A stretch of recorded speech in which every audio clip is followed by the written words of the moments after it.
when you ask how important creeds and confessions are, from the very earliest time in the history of the church has not only proclaimed the truth of sacred Scripture,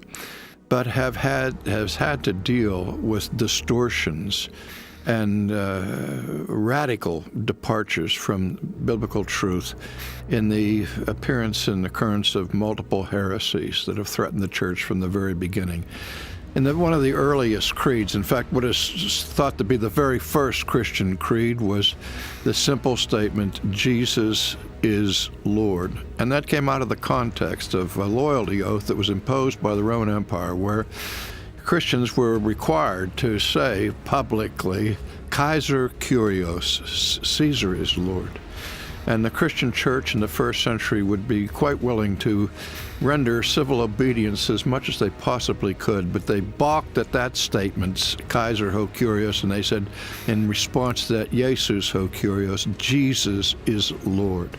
And when you look at the great creeds of church history, for example, the Nicene Creed, the Chalcedonian Creed, you see that they were written in response to serious heretical views that were arising, threatening the very essence of the Christian faith. And that's true also of the historic confessions that were written. These confessions were an attempt to crystallize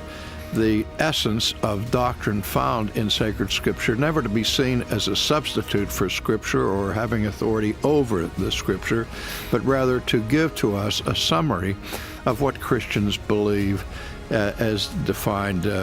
in terms of confessional orthodoxy.